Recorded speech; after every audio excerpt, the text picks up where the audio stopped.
I'm Professor Nina Sharma. I teach women in comedy in first year writing and first year seminar at Barnard.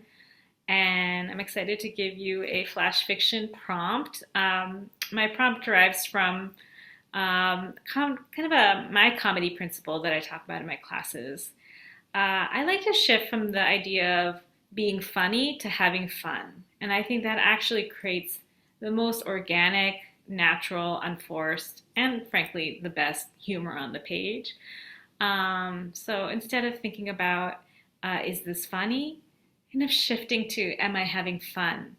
And then if you can do that in your writing, if you can do that on stage, if you're an improv person like me, or if you're doing sketch comedy or whatnot, I think that has the highest yield.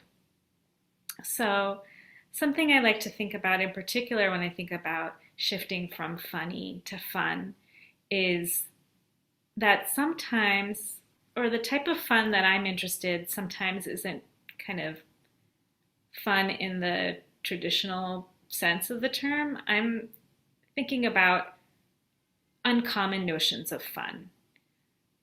I think sometimes the fun of a story is not, especially the fun of a comedy story, is not a fart joke or a poop joke, although I'm a fan of both.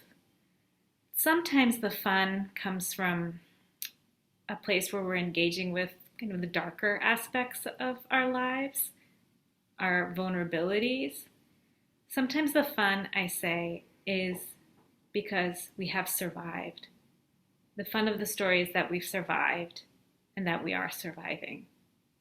And that's the type of fun that I chase when I'm writing sometimes, especially when I'm writing what I call from a truth and comedy space.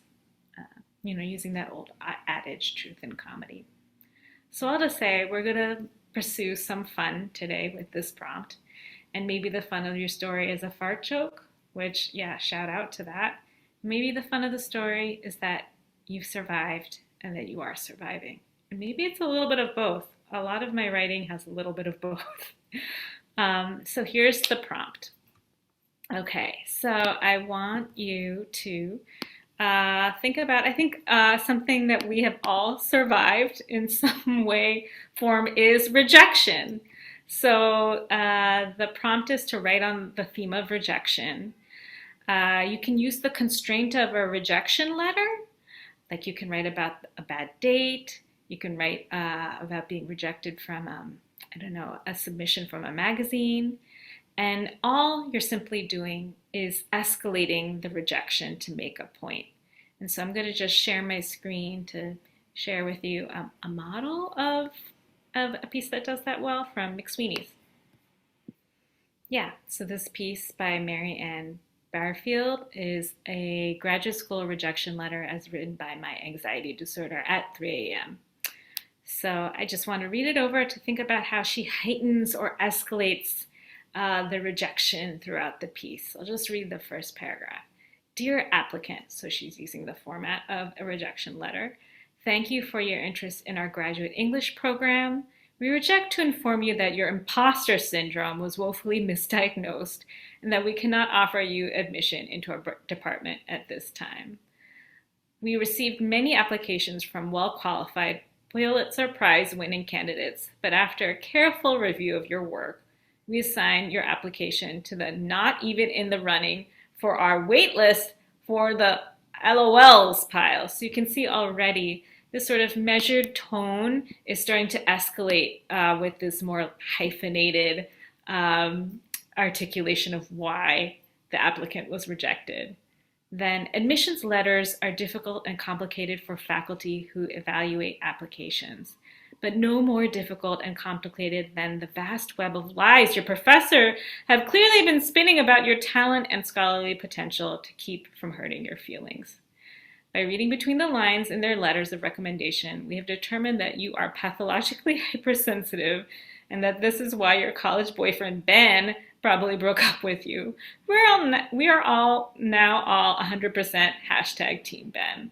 Oh man, this is so hilarious to me. And again, this is heightening, right? We've gone from something, dear applicant, very generic, to your boyfriend Ben. How do they know this stuff? So that's the sort of like fun you can have in when you heighten or escalate through a piece of writing.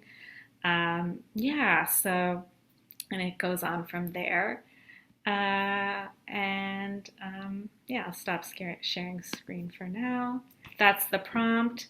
I hope you have fun and embrace any type of fun that you might want to have.